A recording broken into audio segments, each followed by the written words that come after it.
Okay. ये silicon perspective का ये पहला कार्यक्रम है और संयोगवश हमारा पहला कार्यक्रम पहलगाम पर है और पहलगाम से जुड़े हुए सारे मुद्दे और आतंकवाद, टेररिज्म और आगे क्या किया जाना चाहिए, भारत की क्या पहल है, विदेशी मीडिया में इसकी कैसी खबर छप रही है, और फिर बिल्कुल निष्पक्ष रूप से सभी मुद्दे पर हम लोग इस पर विचार करेंगे।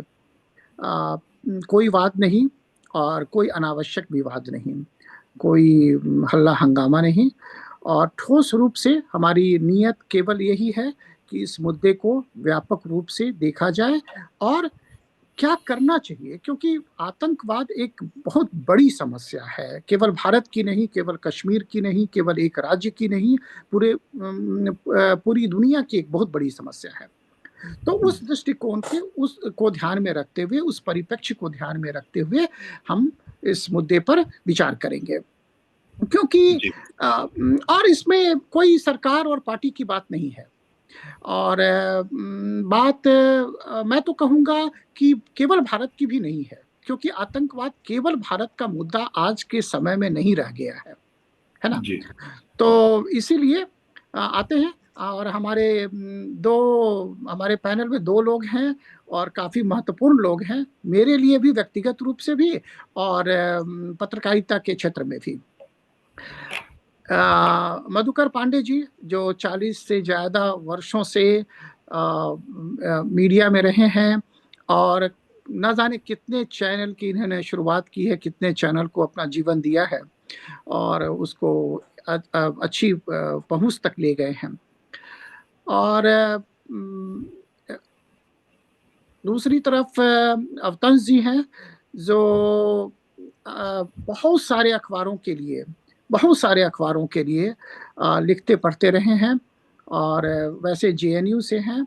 और ये कहना थोड़ा सा कभी कभी आज के परिदृश्य में कई शक जगाता है, पर आप इनके विचार खुद सुनेंगे और खुद समझेंगे, और वो अपना पक्ष बिल्कुल निष्पक्ष रूप से रखते हैं।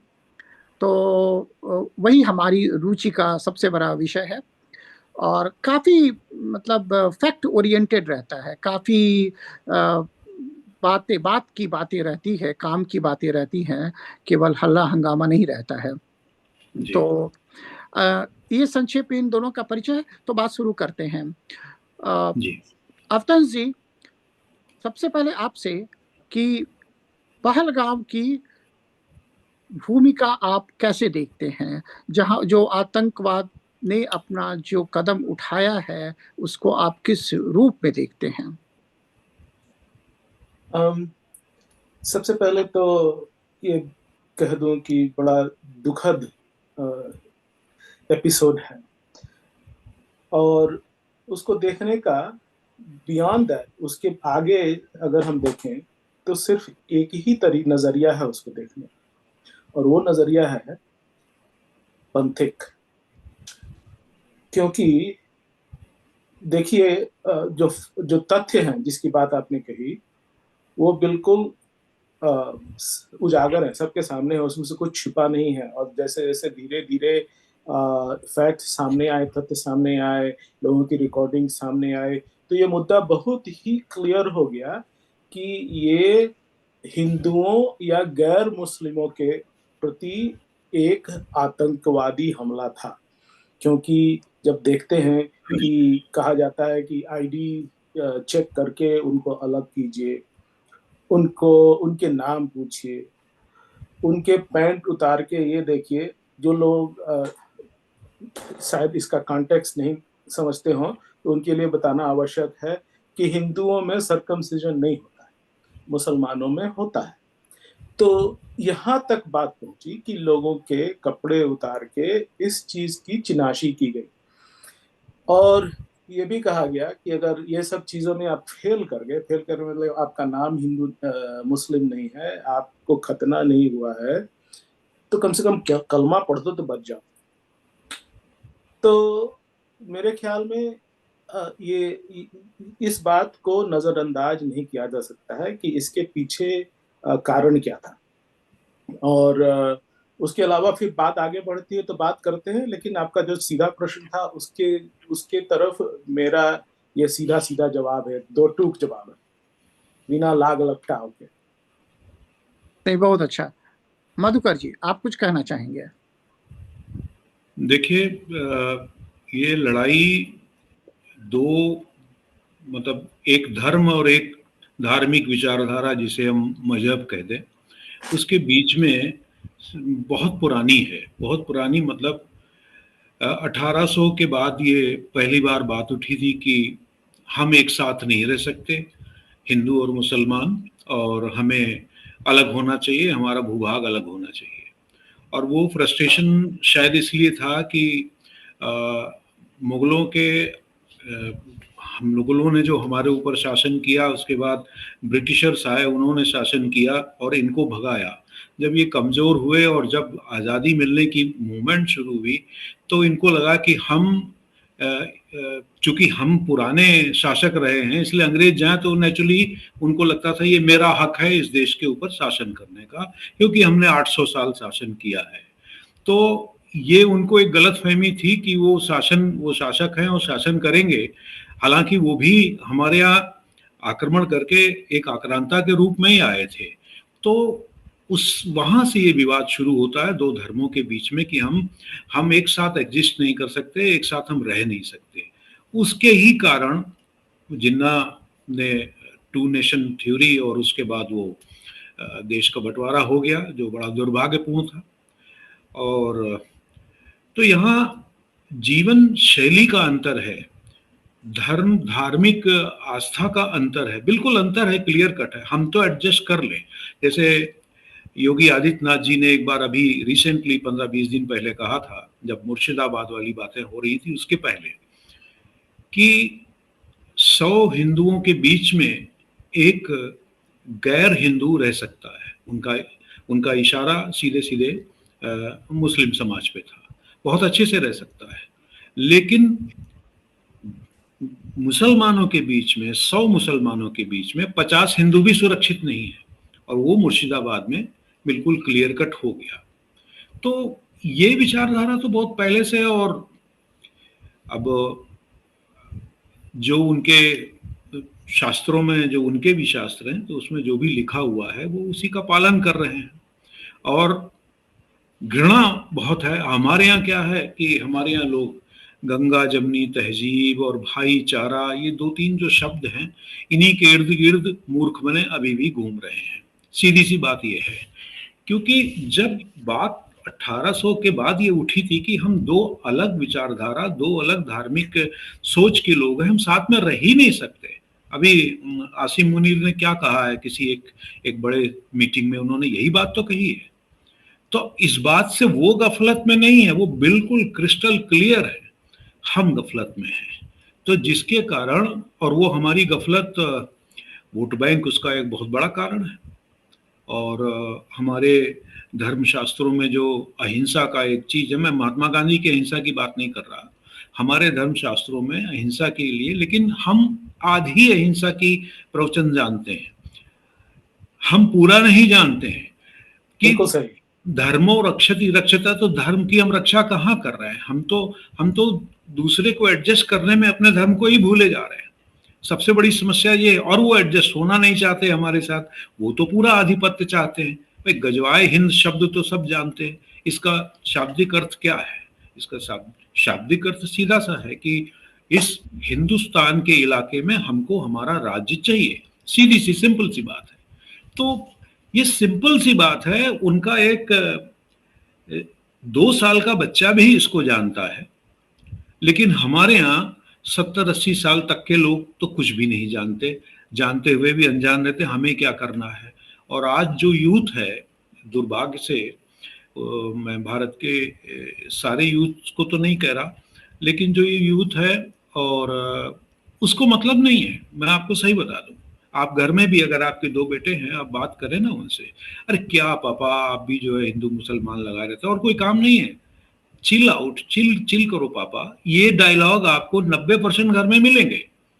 तो ऐसी जनरेशन से हम क्या उम्मीद रखें? तो ये जो अब आते हैं पहलगाम के ऊपर, तो ये लड़ाई आज की थोड़ी है, ये बहुत बहुत लंबी लड़ाई चल रही है, लंबे समय से चल रही है, क्योंकि वो क्लियर हैं, हम क्लियर अभी भी नहीं है। तो और उनको कोई सपोर्ट नहीं है, उनको सपोर्ट सिर्फ अप्रत्यक्ष रूप से या प्रत्यक्ष रूप से चाइना का है, बस सिंपल सी बात है, वरना उनकी अकेली 4 दिन की लड़ाई लड़ने की हिम्मत नहीं है। जी, आप कुछ कह रहे थे।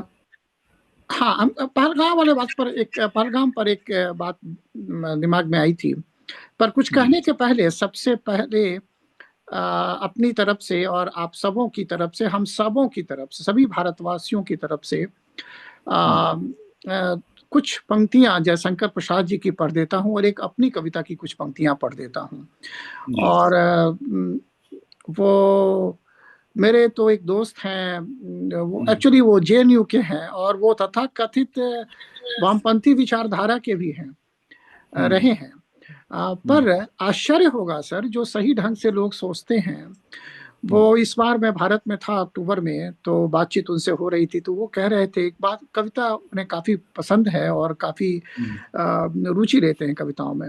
और अवतंस भाई, आप उनको जानते भी हैं, आपके भी दोस्त हैं, और वो कह रहे थे, आश्चर्य हुआ कि वो कह रहे थे कि सतीश जी, हिमाद्री तुंग श्रृंग को तो जो कविता है जयशंकर प्रसाद जी को, उसको तो राष्ट्रगान होना चाहिए था। सोचिए, और बड़ा मतलब आश्चर्य हुआ मुझे सुन करके।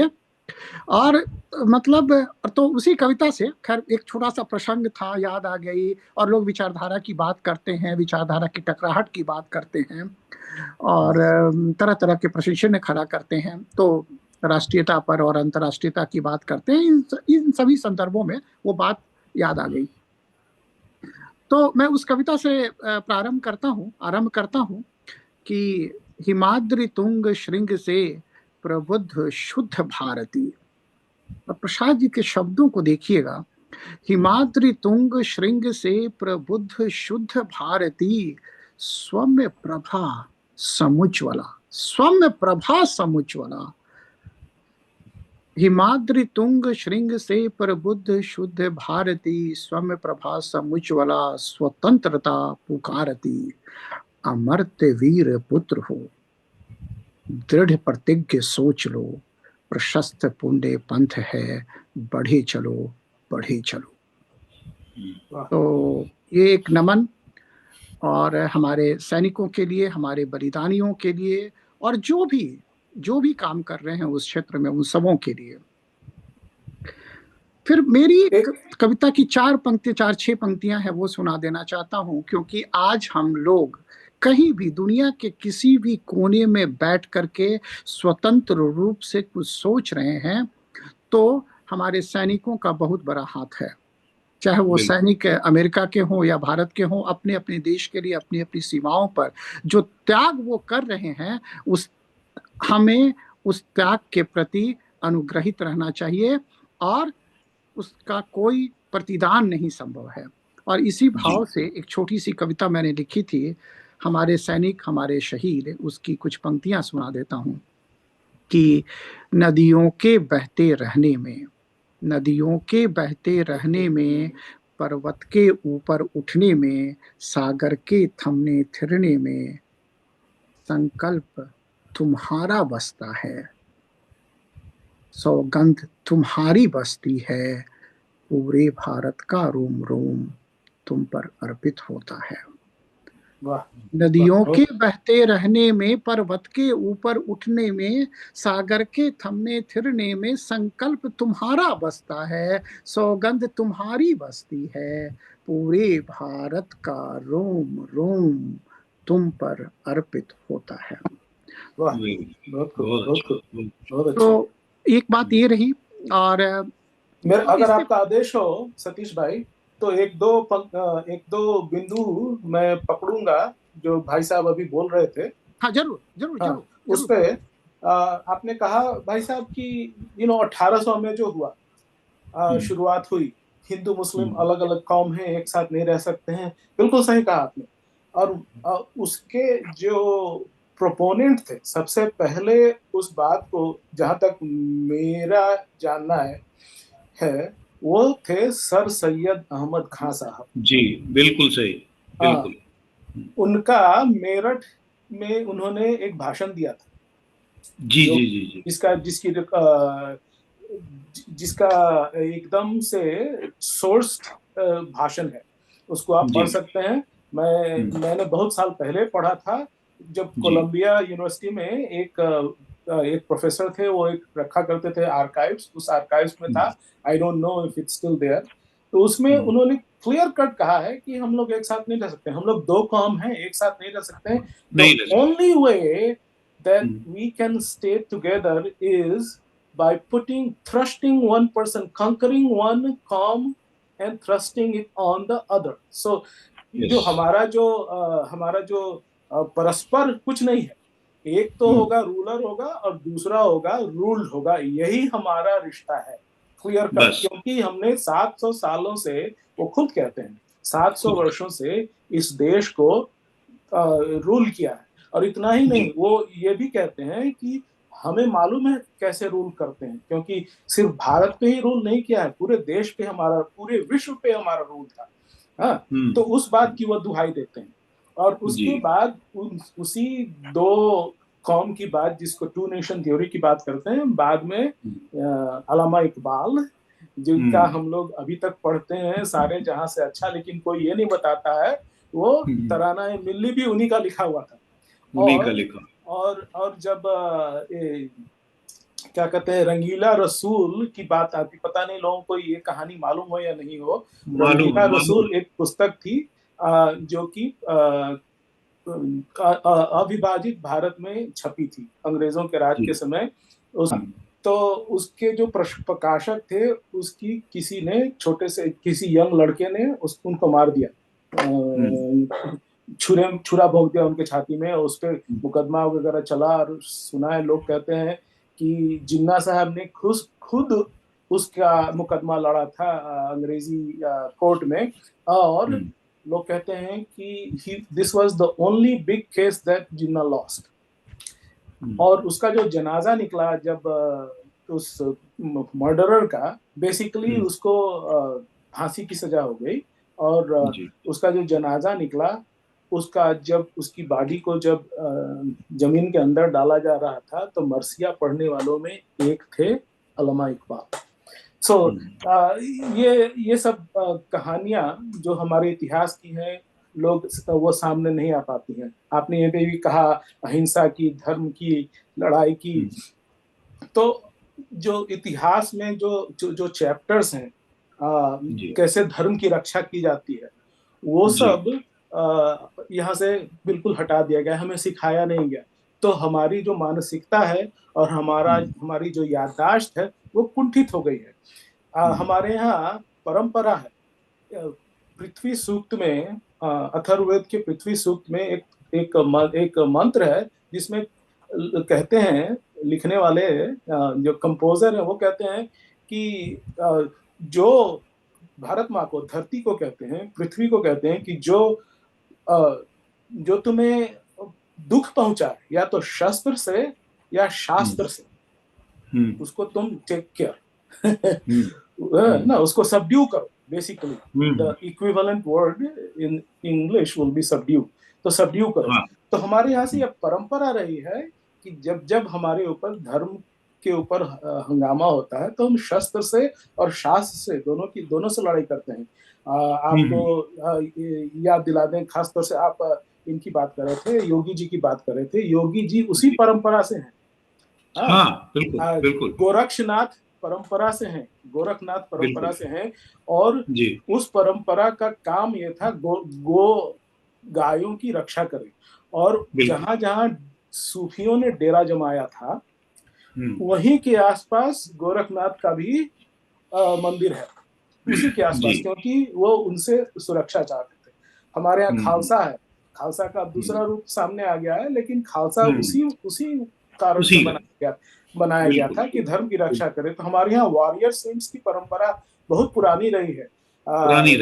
बहुत पुरानी रही है। और इसको और जो हम बोलिए नो, सिर्फ एक बात कर रहे हैं, जो हमारा जो मानसिकता है उसको हम बिहारी भाषा में बोले तो भोथर कर दिया गया। हाँ।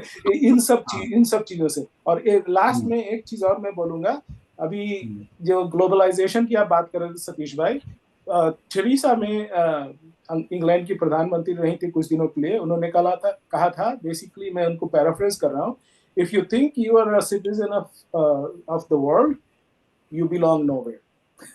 सो राष्ट्रीयता इज बहुत इंपॉर्टेंट है, खास तौर से आज के परिप्रेक्ष्य में। पहले भी था और आज भी है, कभी कम नहीं हुई। और जो इसके खिलाफ बोलते हैं उनके पीछे एक खास तौर से विचारधारा है, जो लोगों को वो वही वर्ल्ड इकोनॉमिक फोरम वाले लोग हैं जो इस तरह की बात करते हैं। जी जी जी जी। सो अवतांश भाई और मधुकर जी, सर मेरे बारे में अक्सर कहा जाता है, मेरे दोस्त पिछले सप्ताह में गए हुए थे, कुछ पूजा वगैरह थी तो मजाक कर रहे थे कि सतीश, कुछ बात हम लोग कर रहे थे तो वो एक व्यंग्य आया कि सतीश जी दिनकर को कब कोट करेंगे। तो एक इस बिंदु पर एक तर्क देखिए, दिनकर जी को की कुछ पंक्तियां याद आ रही है। तो वो कुरुक्षेत्र में काफी व्यापक रूप से युद्ध की बात को उन्होंने समझने और समझाने की कोशिश की है।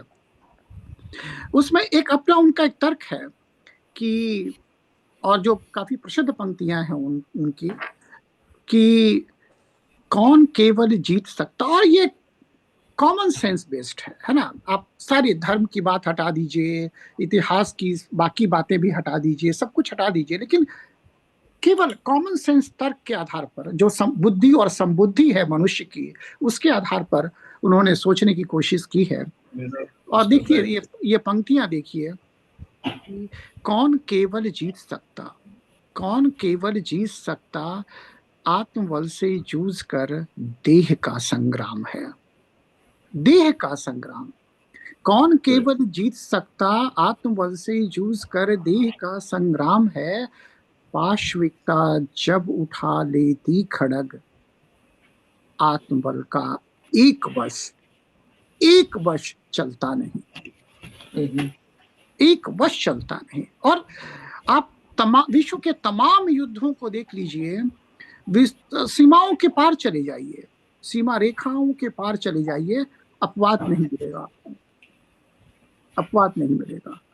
और इसलिए फिर वो कहते भी हैं, और चाहे कि छीनता हो स्वत्व कोई और तू, छीनता हो स्वत्व कोई और तू, त्याग तप से काम ले यह पाप है, पुण्य है विछिन्न कर देना उसे, बढ़ रहा तेरी तरफ जो हाथ है। बिल्कुल बिल्कुल। तो अब इसके माध्यम से, इन पंक्तियों के माध्यम से मैं आज की सरकार की गतिविधियों की ओर आता हूँ। आपको लगता है कि कश्मीर में इंटेलिजेंस की, सरकार की कहीं चूक हुई है इतने बड़े हादसे, इतनी बड़ी त्रासदी को देखते हुए? जी मधुकर भाई, आप पहले बोल दीजिए, आपको बोलना। जी देखिए, जो मुझे पता लगता रहता है न्यूज चैनल से और दूसरे सोर्सेज से, सतीश भाई उनका एक मिनट, सतीश भाई, मधुकर भाई का चेहरा स्क्रीन पे नहीं आ रहा है। हाँ, आ गया। जो सोर्सेज से और इंटेलिजेंस की जो रिपोर्ट थी, अभी कल भी आ रहा था और एक दिन और भी ये बात हो रही थी कि जम्मू कश्मीर में 3 टायर एडमिनिस्ट्रेशन सिस्टम है इस समय। एक तो लोकल गवर्नमेंट है जो उमर अब्दुल्ला की गवर्नमेंट है, उसके ऊपर सिक्योरिटी के पॉइंट ऑफ व्यू से सीआरपीएफ और अदर सिक्योरिटी फोर्सेस हैं, और उसके बाद एलजी है। हमने कहीं मैंने पढ़ा था और कई जगह बात भी हुई है ये कि इस जहां पर ये घटना हुई है उसको खोला जाता है जब अमरनाथ यात्रा चलती है उस समय, और वो अमरनाथ यात्रा के दौरान वो मेरे ख्याल में जुलाई के आसपास होता है। लेकिन ये पहले कैसे खुली, पहली बात तो ये है किसका निर्णय था, और जब ये खुली तो क्या उस एरिया की सिक्योरिटी के लिए जिम्मेदार सीआरपीएफ के किसी आदमी को या किसी अधिकारी को इस बात की इत्तला दी गई, और क्या एलजी को इस बात की इत्तला दी गई? तो इसके उत्तर भारत की जो मीडिया है वो साफ साफ तलाश नहीं रही है, जबकि सीधा सा सीन ये है कि बिना लोकल सपोर्ट के ये संभव ही नहीं है। अगर मैं आज कोई आदमी किसी दूसरे शहर में जाके कोई चीज करना चाहे तो उसको भी सपोर्ट चाहिए होता, और ये तो खुला सत्य है आज की डेट में कि वहाँ लोकल सपोर्ट मिलता ही है इन लोगों को।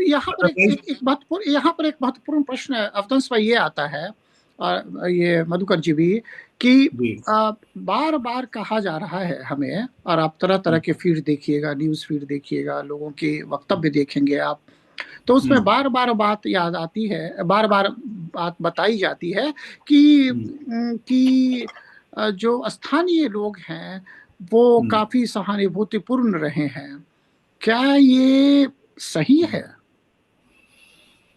देखिए, अगर इंटरफेयर करूं अभी, तो ये बात बिल्कुल सही है, और मैंने भी सुनी है, अखबारों में भी पढ़ा है कि गृह मंत्री जी स्वयं उन्होंने इस बात को स्वीकार किया है कि सिक्योरिटी में कुछ लैप्सेस हुए और इंटेलिजेंस में लैप्सेस हुए। और इंटेलिजेंस की जब भी हम बात करते हैं तो ये बात मानना जरूरी है कि लैप्स ही पता चलती है, और जब कोई पॉजिटिव होता है तो पता नहीं चलता। वो बात है, तो वो बात ध्यान में रखते हुए, लेकिन ये भी देखिए, लोकल सपोर्ट भी है। मैंने कुछ दिन पहले, पिछले हफ्ते ही बात की थी विवेक अग्निहोत्री जी से, और उनसे इंटरव्यू लिया था, तो उसमें उन्होंने खुलेआम कहा है कि उनकी जहां तक सोच है और उनका जहां तक अंडरस्टैंडिंग है, लोकल सपोर्ट के बिना ऐसा कुछ नहीं होता है। और कुछ और हमारे ऐसे मित्र भी हैं जो कि कश्मीर से हैं, उन्होंने भी ऐसे कहा कि लोकल सपोर्ट तो है ही। और ये भी देखा है हमने कि अगर उसके पहले शुरू हो गया, जब ये खुलना था उसके पहले शुरू हो गया, तो पर्यटकों को इसकी जानकारी कैसे मिली कि ये खुलने वाला है? क्योंकि पर्यटक कहीं से तो आए ही, ऐसे तो हेलीकॉप्टर से ड्रॉप नहीं कर दिए गए थे। मैंने ये दुख सुना, एक बच्चे का इंटरव्यू सुना गुजराती चैनल में, वो कह रहे थे कि हाँ, हम लोग कश्मीर गए थे क्योंकि वो इंडिया का स्विट्जरलैंड। तो आखिर कोई प्रमोट कर रहा था इसको। और दूसरी बात, वो जो जिप लाइन वाली जो हमने वायरल वीडियो देखी, उसमें भी देखे कि गोली चल रही है और उसको जिप लाइन पे भेजा जा रहा है, और जो जिप लाइन ऑपरेटर है वो खुल के बोल रहा है अल्लाह अकबर every time, 3-4 times that we could see him saying। तो ये सारी बातें जो मधुकर भाई ने कही कि लोकल हो, सपोर्ट हो, और इंटेलिजेंस फेलियर हो, और जो भी हो वो हुआ। अब इससे हमें क्या सीख मिलनी चाहिए, वो आगे देखने वाली बात है। वो महत्वपूर्ण बात है।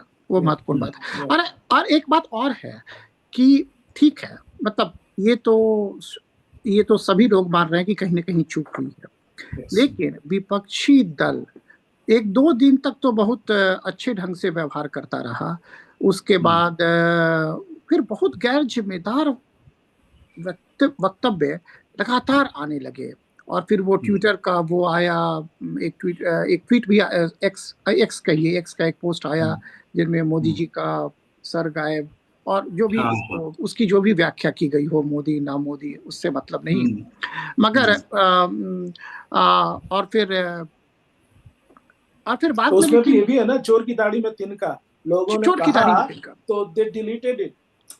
या तो बाद में बात आई कि उसको, अब सवाल ये उठता है फिर उधर ये उमर अब्दुल्ला का तरह का वक्तव्य है, उस पे मतलब एक खास ढंग से खास बात थोपने की कोशिश की जा रही है।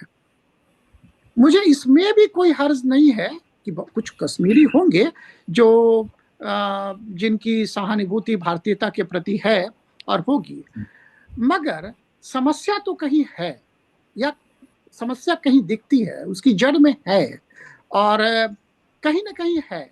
और 370 के माध्यम से जो विकास वगैरह की बात की गई, वो कहीं पूरी आत्मा में गई नहीं, आत्मा में बस नहीं सकी। वो एक समस्या है मेरे ख्याल से। और इसकी एक बात ये है, पर एक दूसरा पक्ष भी है, और आप दोनों बताइए, ज़्यादा अच्छे ढंग से आप लोग सोच सकते हैं। जो कश्मीरी लोग अभी बाहर हैं, उन लोग, और मैं ये नहीं कह रहा कि वो अभारतीय हैं, उस विपक्ष वाले इस तरह से बात करते हैं कि कश्मीरी सिटीजन, एक व्यक्ति ने, नाम मैं नहीं लेना चाहता हूं क्योंकि फालतू का वक्तव्य है वो, कि कश्मीरी सिटीजन, और जिस पर मैंने वो लिखा भी था कि कश्मीरी सिटीजन क्या होता है। तो खैर, तो मैं उस अर्थ में नहीं कह रहा, लेकिन वो भारतीय हैं, वो भारत के किसी दूसरे क्षेत्र में हैं, तो उन्हें उनकी हत्या करना, मारपीट करना, ये उचित होगा? देखिए अवतांश जी, मैं कुछ बोल लूं? हाँ जी कहिए। जहां तक उमर अब्दुल्ला का जो रुदन समझ में आया विधानसभा के अंदर, तो मैं आपको बताऊं, सन 2010 में मैंने एक स्क्रिप्ट लिखी थी फिल्म की, वादियां नाम था उसका, और उसकी रूपरेखा बनी थी 1993 में, जब मैं कानपुर में मिलिट्री की एक 45 कैवलरी रेजिमेंट थी, उसकी रेजिमेंटल फिल्म बना रहा था, एक डॉक्यूमेंट्री, उनका पूरा हिस्ट्री। तो उस वक्त हमारी मुलाकात आर्मी के अधिकारियों से होती थी, जो कश्मीर में पोस्टेड रहे हैं समय समय पर, और उसी समय जम्मू कश्मीर लाइट इन्फेंट्री की एक बटालियन वो एक्शन क्षेत्र से वापस पीस एरिया में आई थी। तो हमारे कमांडिंग अफसर ने हमसे कहा कि मधुकर यार, हम लोगों के ऊपर तुम क्यों नहीं लिखते हो, कोई फिल्म बनाओ हम लोगों के ऊपर। तो हमने उनसे बातचीत की। उस फिल्म में जो आर्मी अफसर्स हैं उनसे मेरी काफ़ी बातचीत हुई, उनकी पत्नियों से, उनके बच्चों से। उस पक्ष को आज तक बॉलीवुड, सो कॉल्ड बॉलीवुड, नहीं दिखा सका है। तो उस वक्त एक शब्द हमारे कान में पड़ा उनका, उसका नाम था अलतकिया। ये बड़ा मशहूर शब्द है, अलतकिया। तो मैं उमर अब्दुल्ला एंड अदर जो इस तरह की बातें कर रहे हैं, रुदन कर रहे हैं, वो मात्र एक अलतकिया है, इसके अलावा कुछ नहीं है। मैं आपको एक मेरा रिक्वेस्ट है मधुकर भाई, अगर आप इसको संक्षिप्त में समझा भी दें कि ये क्या है, जो लोग नहीं जानते हैं उनके लिए, बेनिफिट के लिए। अलतकिया का अर्थ ये है कि जहां पर हम अल्प संख्या में हों, ये उम्मा से जुड़ा है, उनके उम्मा के वो लोग, कि जहां वो अल्प संख्या में हो, वहां पर अपने धर्म के विरुद्ध भी अगर बात करनी पड़े, धर्म के विरुद्ध भी अगर जाना पड़े, तो हमें जाना चाहिए। अपनी जान बचाना जरूरी है, और धर्म पे तो हम है ही, और ये भी अलतकिया धर्म का ही हिस्सा है। इसलिए अपनी जान बचाने के लिए के विरुद्ध भी कुछ बोलना है तो वो उचित है, जायज है। तो ऐसे कई केस हुए हैं कश्मीर में हमारे सैन्य अधिकारियों के साथ, वो उस दौरान 90s के दौरान। तो उन्होंने ये बताया कि ये एक शब्द जो है अलतकिया, ये हमको समझ में आया, और हम इसी वजह से किसी पर साधारण विश्वास कर नहीं सकते, चाहे वो जेन्युइन आदमी भी उनकी तरफ से कोई आए तो हम विश्वास नहीं कर पाएंगे। इतना धोखा खाया है, इतने सैनिक मरे हैं, इतने लोग मरे हैं। तो ये वही चीज ये पॉलिटिकल लोग करते हैं, सो कॉल्ड धर्मनिरपेक्ष लोग भी करते हैं। वो मैंने एक मीटिंग में एक सज्जन से पूछ लिया था, ऐसी वैचारिक चर्चा हो रही थी, तो मैंने ये पूछा कि सनातन के अलावा किसी और धर्म पर ये दबाव है कि वो धर्मनिरपेक्ष रहे? कोई एक देश बताइए पूरे विश्व में जिसका अपना राष्ट्रीय धर्म नहीं होता है। हम ही क्यों धर्मनिरपेक्ष रहे? तो उसके पास जवाब नहीं था। क्रिश्चियंस कंट्री जितनी है उनका राष्ट्रीय धर्म क्रिश्चियनिटी है, सीधी सी बात है, क्यों नहीं होना चाहिए? बिल्कुल होना चाहिए। इस्लामिक का इस्लामिक है, यहूदी तो एक ही है, कंट्री छोटी सी, दिल्ली से भी छोटा है, तो उनका अपना है। लेकिन किसी मतलब हम ही पर ये बोझ क्यों है कि हम जो है, हम तो किसी को मारते हो ऐसे भी नहीं है, हमारे किसी शास्त्र में कहीं कुछ नहीं लिखा है कि आप विधर्मियों को मार दीजिए, कहीं नहीं लिखा। एक तर्क और, हमारा जो हिंसा है, जो धर्म की बात करते हैं, हमारे यहाँ जो हिंसा का जो जो कॉन्सेप्ट है जी वो है डिफेंसिव है, ऑफेंसिव नहीं है। ऑफेंसिव नहीं है। उस हम लोग समावेशी शुरू से ही रहे हैं। हम राइट पशु पक्षी वृक्ष नदी इन सब, ये सब समावेशी। सनातन का मतलब क्या, समावेशी हो गया हम लोग। तो हम किसी की हत्या या किसी के धर्म से नफरत कैसे कर सकते हैं, घृणा नहीं कर सकते, और आज भी नहीं करते हैं, आज एक भी नहीं करते। विपक्ष की तरफ से एक तर्क ये आता है कि जो जी पाकिस्तान की मंशा है, जो उसकी इच्छा है कि कि लोगों को बांटा जाए और हिंदू मुस्लिम में बांटा जाए, भारत के लोग और उसके शिकार हो रहे हैं। और वो बंटना मतलब यह सोच करके, जिस विचारधारा की बात हम लोगों ने की, उस विचारधारा के तहत लोग वैसा सोच करके लोगों को बांटने की, लोग अंततः बंट जाएंगे। तो क्या ये उचित है? कैसे देखते हैं आप इसको? देखिए, मैं स्वर्गीय रावत जी का एक स्टेटमेंट कोट करूंगा, जो बिपिन रावत की हमारे बात कर रहे हैं। बिपिन रावत जी का, जो सीडीएस थे। जी जी उन्होंने कहा था कि भारत को 2.5 मोर्चों की लड़ाई लड़नी है। एक मोर्चा पाकिस्तान, दूसरा मोर्चा चीन, और तीसरा जो 2.5 मोर्चा है 0.50, वो देश के अंदर इनकी विचारधारा को सपोर्ट करते हुए जो एक्टिविटीज करते हैं, और जो इनको सपोर्ट करते हैं पिछले 2 मोर्चों को, उनसे निपटना बहुत जरूरी है। जी, आपने जो अल तकिया की बात की मधुकर भाई, उसी से जुड़ा हुआ एक और डॉक्ट्रिन है, वो एक और शब्द है धिम्मी। हाँ तो आप लगता है उन्हीं की बात कर रहे हैं, या विपिन जी उन्हीं की बात कर रहे हाँ हाँ, विपिन जी उन्हीं की बात कर रहे हैं। उसमें जो 0.50 मोर्चा है, उसमें ऐसा नहीं है कि सब अलग धर्म के लोग हैं। उसमें मोस्टली अलग धर्म के लोगों को सपोर्ट करने वाले हमारे ही धर्म के लोग हैं, जिनको हम हिंदू कह सकते हैं। तो वो सबसे खतरनाक हैं। तो उनको आइडेंटिफाई करके, मतलब हम लोगों ने सबने कर ही रखा है आइडेंटिफाई। जो राष्ट्र के हितों के विरुद्ध बात करे, वो इसका मतलब है कि वो किसी न किसी बाहरी विचारधारा को और मंतव्य को पूरा कर रहा है, सपोर्ट कर रहा है। सीधी सी बात है। अवतांश जी, मधुकर जी, लेकिन जो कश्मीर के में बहुत सारे अच्छे लोग होंगे, वो यदि भारत के किसी खंड में हैं और उनका आतंक से कोई रिश्ता नहीं है, उनको मारा पीटा जाना, उनकी हिंसा करना, क्या हमारे तर्क को कमजोर करता है?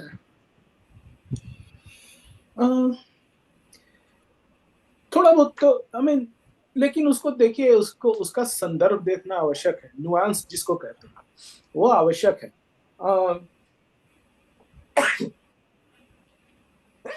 Excuse me. वो उसका नुआंस करना बहुत जरूरी है, क्योंकि हर किसी का संदर्भ होता है। अच्छा, किसी ने किसी को एक थप्पड़ मार दिया और किसी ने किसी को गोली मार दी, दोनों में फर्क है, ठीक है। और उसका स्केल भी देखना बहुत आवश्यक है। एक घटना बनाम हजारों घटनाएं। तो हमारे यहाँ जो मीडिया की जो देन है और मीडिया का जो नैरेटिव है, वो एक की ओर ज्यादा ध्यान देता है और 1000 को इग्नोर कर देता है।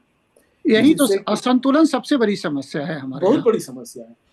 किसी भी समाज में अगर हम ये कहें कि बुरे तत्व नहीं है, तो ये हास्यास्पद है। ऐसा संभव ही नहीं है, ऐसा संभव ही नहीं है। हम बहुत चाहते भी हैं, जो कि जिसको कहते हैं ना, अवेयर और जागरूक लोग हों और सनातनी हो। हमसे भी गलतियां हो जाती हैं, बिल्कुल होती है। तो उसको इग्नोर करना और उसको कहना, डिनाई करना, वो संभव नहीं है, वो ठीक नहीं है और वो बिल्कुल इलॉजिकल है।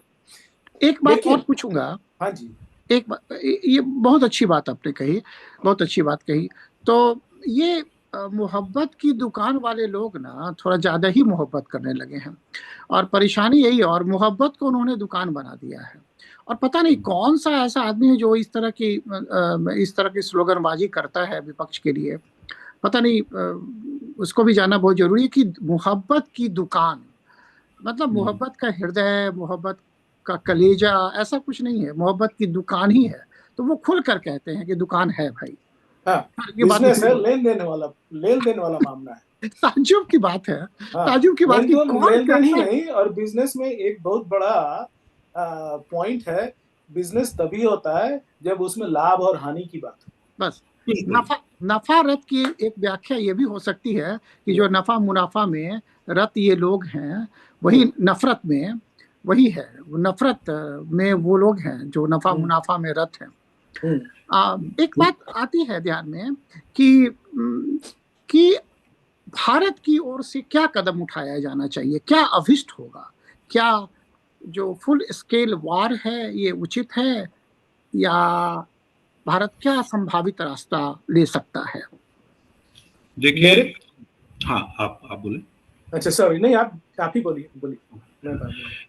देखिए सतीश जी, आज भी कहीं बैठे थे तो यही बात हो रही थी, क्या फुल फ्लेजेड वॉर जाना चाहिए भारत को या नहीं जाना चाहिए। तो जहां तक नरेंद्र मोदी जी की वर्किंग जो हम समझते हैं, उस हिसाब से अगर हम देखें, 2014 से लेके आज 2025 में हम हैं, 11वीं अर्थव्यवस्था से 5वीं अर्थव्यवस्था हम पहुंचे हैं। देश में इतना विकास हुआ है, इतना इंफ्रास्ट्रक्चर का डेवलपमेंट हुआ, सब जगह हुआ है, हर एक क्षेत्र में हुआ है। अब ये बहुत कड़ी मेहनत है, बहुत कड़ी मेहनत के बाद और बड़े डिसिप्लिन के बाद ये अचीव हुआ है। और दूसरी बात कि युद्ध से किसी का भला होता नहीं है, हम जीत जाएं तो भी मेरा नुकसान है, और हम हारें तो नुकसान तो है ही है, मॉरली भी है। दूसरी बात, अभी रिसेंट पास्ट में यूक्रेन में मोदी जी ने कहा कि ये युद्ध का समय नहीं है। इसलिए मैं एश्योर्ड हूं कि जो फुल फ्लेजेड वॉर की लोग बात करते हैं वो जिंगोइज्म है और कुछ नहीं है। और मोदी जी जैसे समझदार और दूरदर्शी वो कभी भी फुल फ्लेजेड युद्ध में जाना पसंद नहीं करेंगे, वो बेहतर जानते हैं। लेकिन जहां तक उनको अध्ययन किया है, क्योंकि इसमें भी व्यापारिक दृष्टिकोण है, आर्थिक दृष्टिकोण है। क्योंकि अब आप देखिए, पाकिस्तान को सिर्फ एक डिप्लोमेटिक एक्शन से उन्होंने घुटनों पे ला के रखा है, वैचारिक रूप से। अभी तो प्रैक्टिकली भी होगा, जब सिंधु का पानी वहां पहुंचना बंद हो जाएगा। अभी सिर्फ अनाउंसमेंट है, अभी उस पर एक्शन ज्यादा नहीं है, क्योंकि उस पर टाइम लगेगा। तो उन्होंने बिना एक गोली चलाए पाकिस्तान को किस मोड़ पे लाके खड़ा कर दिया है। तो अब वहां जैसे उरी और पुलवामा के बाद सर्जिकल स्ट्राइक्स हुई थी, तो मुझे लगता है कि उस ज्यादा बड़े स्केल में स्ट्रेटेजिक पॉइंट्स पर स्ट्राइक हो सकती है, और वही होगी, आप देखिएगा। और इन्होंने पाकिस्तान को ग्लोबली अलग थलग कर दिया, कोई कंट्री पाकिस्तान के साथ नहीं खड़ी दिख रही है। और दूसरी बात, जो वो बार बार न्यूक्लियर का थ्रेट देता है, तो मुझे लगता है कि वो कभी चला भी नहीं पाएगा न्यूक्लियर थ्रेट और न्यूक्लियर बम। वो खाली बोलते हैं, और गलती से अगर चल गया तो उसके बाद क्या होगा इसमें हमें बताने की जरूरत नहीं, हम सब जानते हैं। तो जो ये युद्ध का फुल फ्लेजेड वॉर की जो बातें चल रही हैं, ये सुनने में जोश पैदा करती हैं और डराने के लिए भी जोश, मतलब ठीक है। लेकिन फुल फ्लेजेड वॉर मुझे नहीं लगता करके मोदी जी फिर से 5 नंबर की इकोनॉमी से वो 12-14 पे आ जाए। बड़ी मेहनत की गई है देश में, ऐसा संभव मुझे लगता नहीं। अब आगे ईश्वर जाने क्या है, लेकिन जो जहां तक हम देख पा रहे हैं, हमें अपनी आर्थिक स्थिति भी मजबूत रखनी है और हमें शत्रु को परास्त भी करना है। तो इसके और भी रास्ते हैं जो अवतन जी, आप क्या सोचते हैं? हाँ, मैं मधुकर भाई की बात से 100% इत्तेफाक रखता हूँ। और उन्होंने जो खास तौर से जो आखिर में जो बात कही कि हमारा गोल क्या है, हम इससे हासिल क्या करना चाहते हैं, वो बात बहुत ध्यान रखने की बात है। और इससे एक मैं छोटा सा मैं डाइवर्जन लेता हूँ। अभी मैं कुछ दिनों पहले प्रोफेसर अरविंद शर्मा, जो कि मगिल यूनिवर्सिटी में कंपैरेटिव रिलीजन के प्रोफेसर रहे हैं और जिनको अभी पद्मश्री से भी सम्मानित किया गया है, तो मैं उनका बहुत कायल हूँ, बहुत किताबें पढ़ता हूँ उनकी। तो उनका एक यूट्यूब इंटरव्यू वगैरह था, तो उसमें उन्होंने बात की कि rethinking some of the concepts, जैसे राजयोग की हम बात करते हैं तो सब लोग जानते हैं राजयोग का क्या मतलब है, उसका मानसिक रूप से उसका जुड़ाव है। लेकिन उन्होंने कहा कि नहीं, राजयोग को हम लोग को देखना चाहिए कि जो राजधर्म करते हैं उनके लिए, क्योंकि उनके ऊपर जो मानसिक दबाव होता है वो बहुत अलग तरह का होता है। तो he tries to redefine some of those things, and one of the things that he says in that conversation is basically कि पिछले अभी तक हम लोग हिंदू धर्म और सनातन धर्म की बात करते हैं, तो he says कि हम लोग की एक ही कमी रही है पूरे सनातन धर्म में, एक ही कमी रही है, और वो कमी रही है स्ट्रेटेजिक वॉर फील्ड में कमी रही है। How did we get colonized twice, तो उसमें कुछ कमी है, और उसमें हमारा जो सोचने का नजरिया है वो उसको बदलना चाहिए। और उन्होंने उदाहरण दिया, 2 युद्ध हुए, एक वाजपेयी जी के समय हुआ कारगिल, और एक पुलवामा हुआ मोदी जी के समय। जब हम लड़ाई के मैदान में हैं, उस समय हमें ब्राह्मणिकल कंपैशन दिखाने की जरूरत नहीं है। हाँ, उसमें हमें क्षत्रिय वाला रोल चाहिए। बिल्कुल। हाँ, इस पर एक याद आती है। हाँ, नहीं, उस पर एक और है, उसमें अरबिंदो घोष ने भी कहा है कि if you expect Brahmanical compassion from the people who are, again I'm paraphrasing, from people who are in the field of war or Kshatriya, so that will result in Varn Sankar.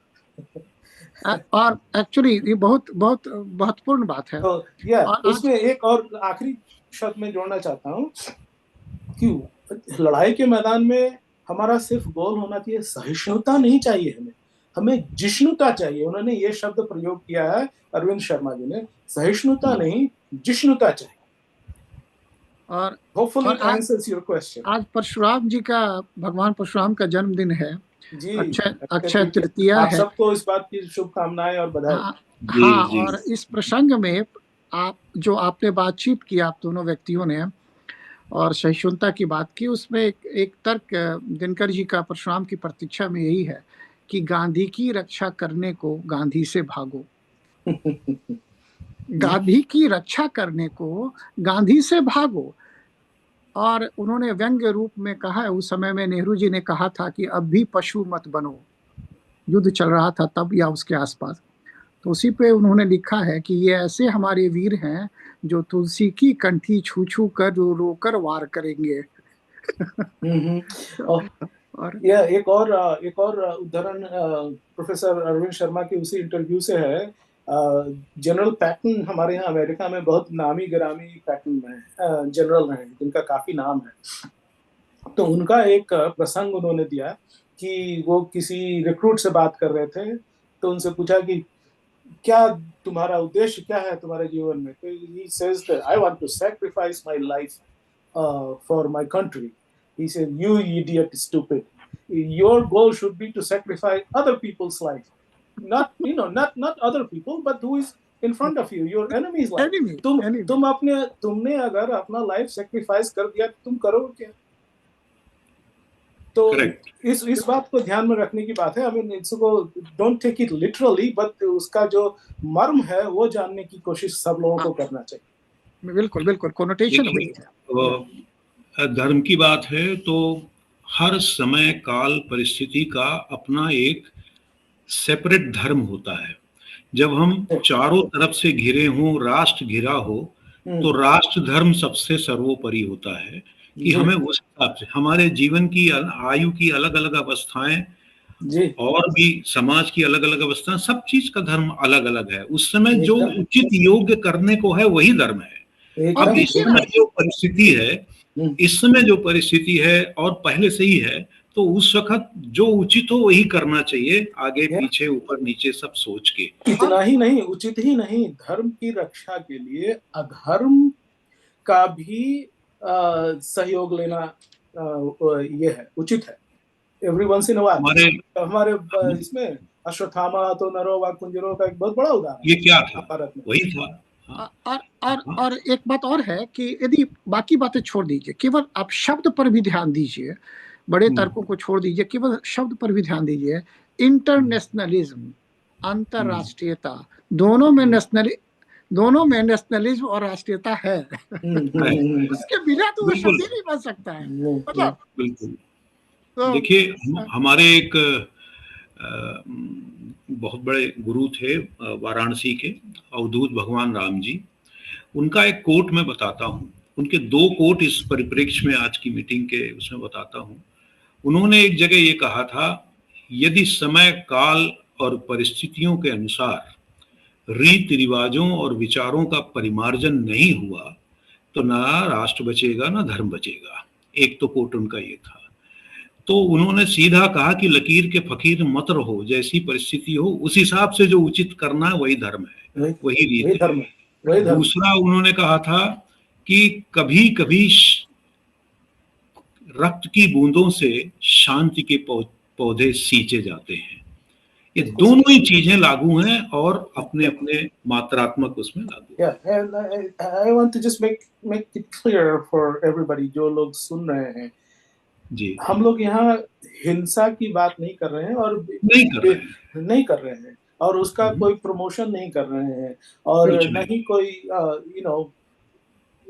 इस ये ना सोचें कि हम लोग यहाँ हिंसा की बात कर रहे हैं, लेकिन जो हम लोग बातें कर रहे हैं वो किसी कॉन्टेक्स्ट में है। प्लीज उसको आउट ऑफ कॉन्टेक्स्ट देख के इस बात का दुष्प्रचार ना करें। यस, बिल्कुल सही बात है। इसमें कोई हिंसा की बात ही नहीं कर रहे हैं, लेकिन अगर सामने हिंसा हो रही है तो अपनी आत्मरक्षा कैसे करें, विचारों के द्वारा और अपने कर्तव्यों के द्वारा, उस पर एक आत्मचिंतन चल रहा है। वही हमारे यहाँ अमेरिका में भी एक है कॉन्सेप्ट है, stand the ground, stand your ground, जिसमें आपके ऊपर कोई हमला कर रहा है तो आप उसको मार सकते हैं गोली। हमारे यहाँ तो आपको मालूम है, अगर यार लोगों को न मालूम हो, हम लोग को हथियार रखने का अधिकार है। सेकंड अमेंडमेंट जिसको कहते हैं, वो हमारा संवैधानिक अधिकार है कि हम हथियार रख सकते हैं। और उसमें यहाँ तक छूट है कि अगर आपके घर में कोई आ जाए, you are free to kill him। कोई इंट्रूडर आ जाए, कोई अतिथि आए तो नहीं, इंट्रूडर आए।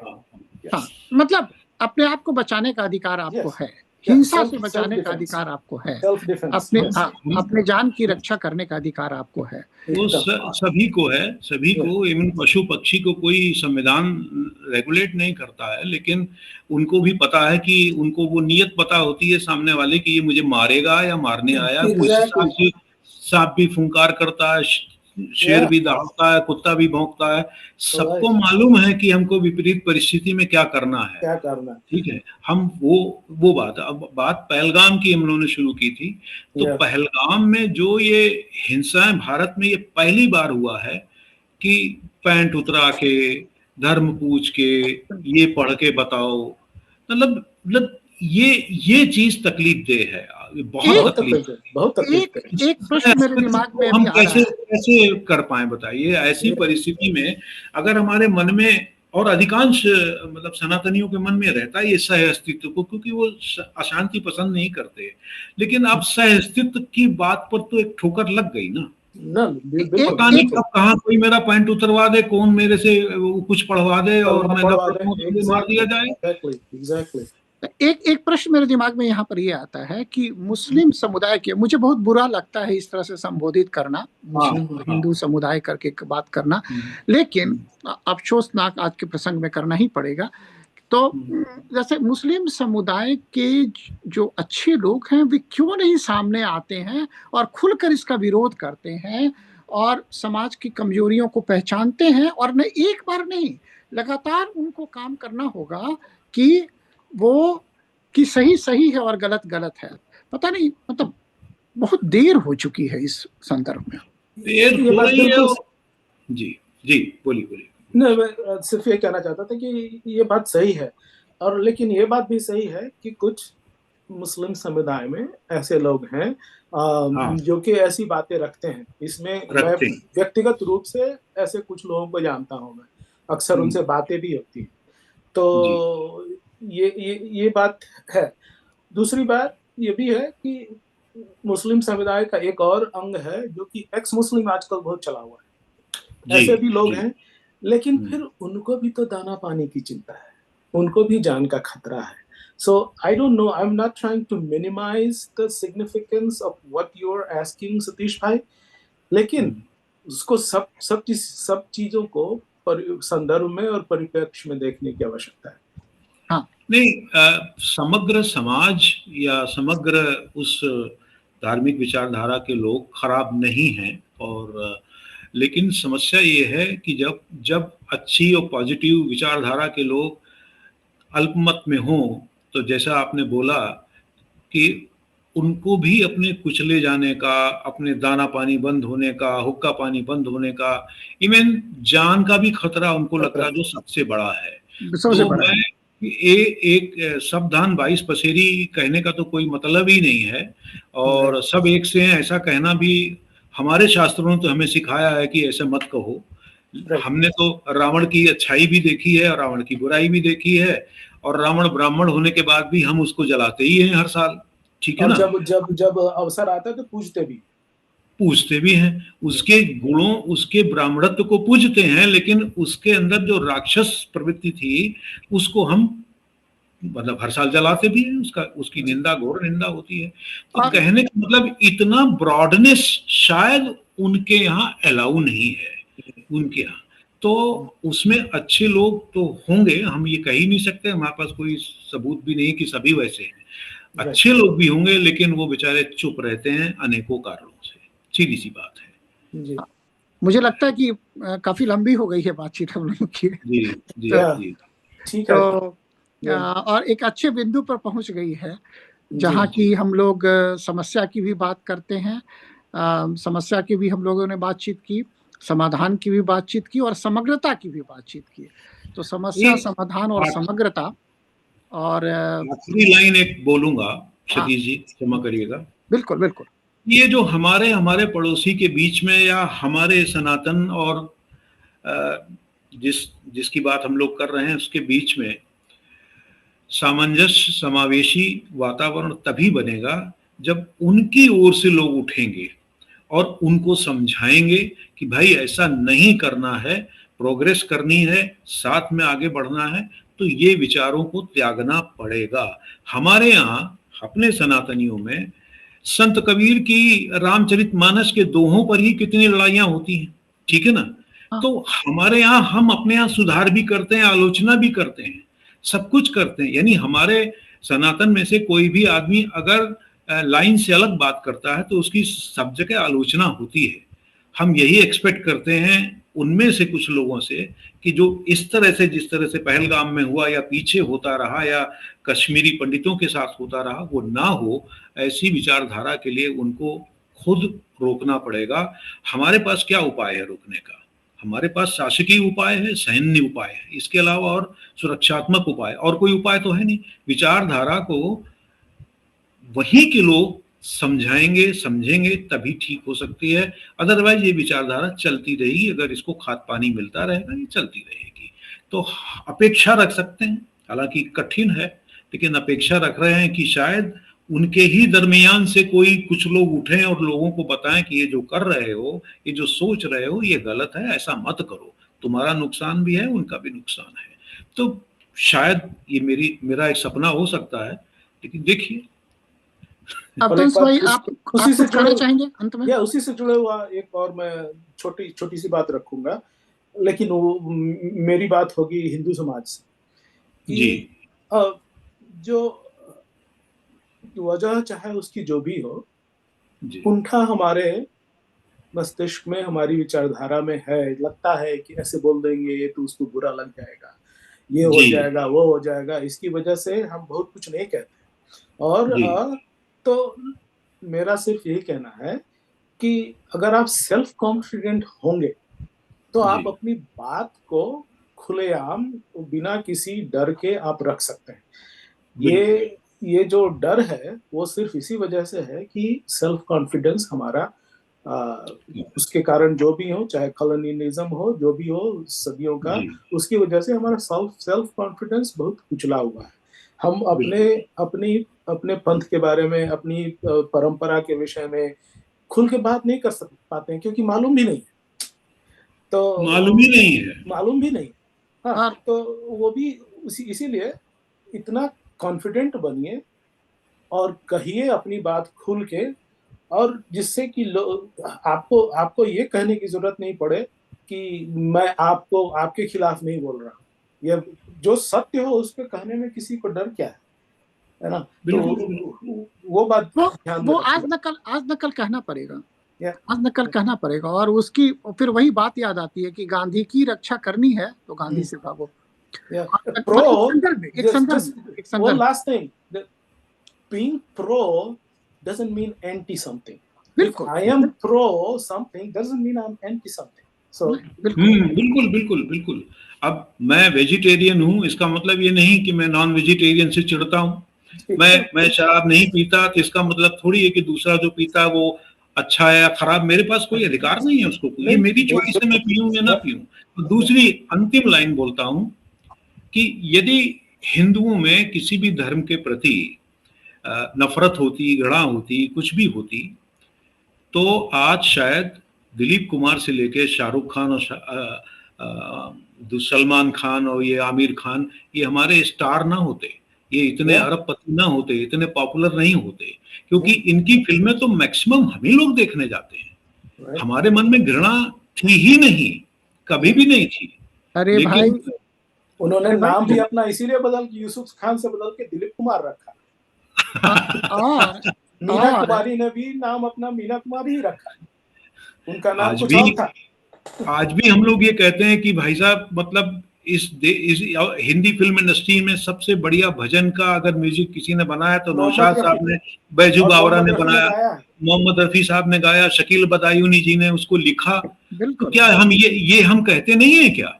हम बराबर कहते हैं। और जब भी मुझे इस बात का मौका मिला, आई वाज फॉर्चुनेट कि पिछले वर्ष जाकिर हुसैन साहब के देहांत से कुछ दिन पहले ही उनका लाइव कॉन्सर्ट देखने का मौका मिला मुझे। और वो बैठने से पहले माँ सरस्वती की वंदना करते हैं। आप बताइए। बिस्मिल्लाह खां हो गए, एपीजे अब्दुल कलाम हो गए, हमको क्या ये नफरत के पात्र हैं? हमारे लिए कभी भी नहीं होंगे, न थे न हैं, कभी भी नहीं। अरे यहाँ तक की अवतंस भाई, आज भी लोग इकबाल की वो पंक्तियां गा ही लेते हैं, सारे जहां से अच्छा हिंदुस्तान, सबको जानते हुए भी इकबाल सबको, या कुछ लोग, सब लोग नहीं जानते। इस बात को मैं कहूंगा कि सब लोगों को तराना मिलनी नहीं मालूम। अच्छा, लेकिन एक दूसरा उदाहरण देखिए। आई थिंक वो, पता नहीं, मैं मतलब फैक्चुअली गलत हूं तो आप उसको ठीक कीजिएगा।